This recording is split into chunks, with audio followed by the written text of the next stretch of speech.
The Stephen and Katie Plattel tragedy. In the quiet of a February 2018 evening, a CBS News headline sliced through the calm like a jagged blade. Nightdale man impregnates biological daughter, plans to marry her, warrants say. The words hung heavy, a prelude to a story so sinister it would unravel a tapestry of manipulation, abuse, and unspeakable horror that had been woven over decades.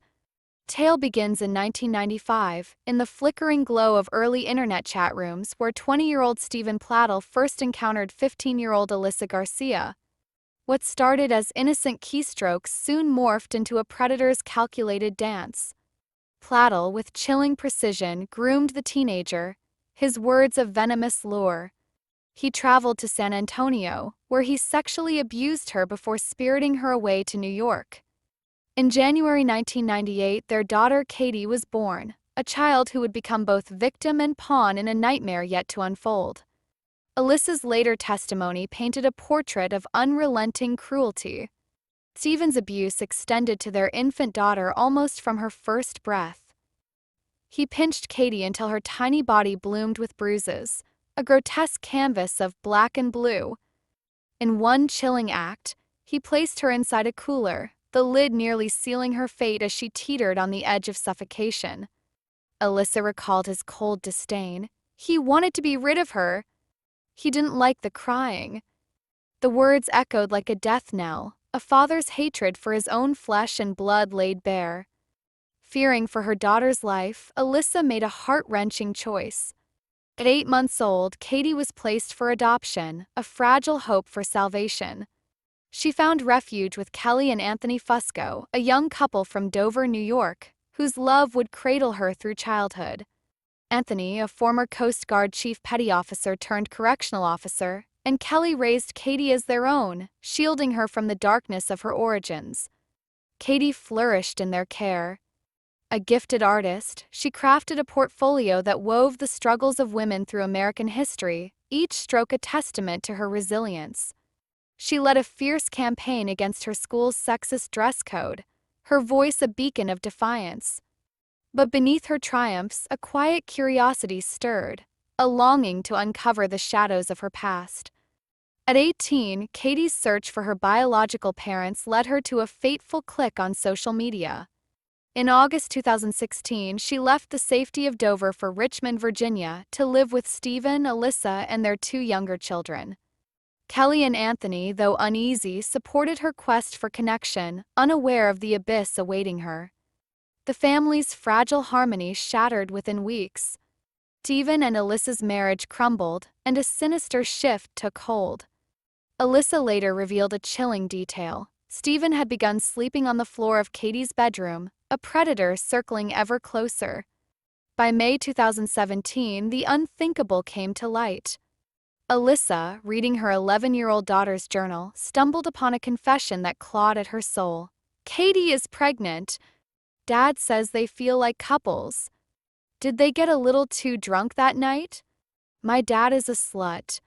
He's Satan. The child's words, raw and trembling, exposed a horrifying truth. Katie was carrying her father's child, and Stephen had demanded his other daughters call their sister stepmother. Alyssa's report to authorities unleashed a manhunt. The Henrico County Child Advocacy Center confirmed the incestuous relationship through interviews with the Plattels' other children. Katie and Stephen, now fugitives, fled to Wake County, their illicit union cloaked in secrecy. In September 2017, Katie gave birth to a boy, Bennett, and on social media, she spun a facade of domestic bliss, never hinting at the grotesque reality that her partner was her biological father. In January 2018, the law caught up. Arrested and charged with incest, adultery, and contributing to delinquency, Katie and Stephen were released on bond, their fates dangling by a thread.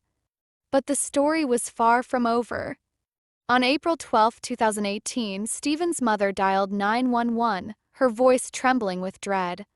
Stephen had called her, his words a chilling confession. He had killed his infant son, Bennett. She had been caring for the 7-month-old during the investigation, but Stephen had retrieved him, claiming a Skype call with Katie. He told me to call the police, that I shouldn't go over there, she pleaded, her words a desperate cry into the void.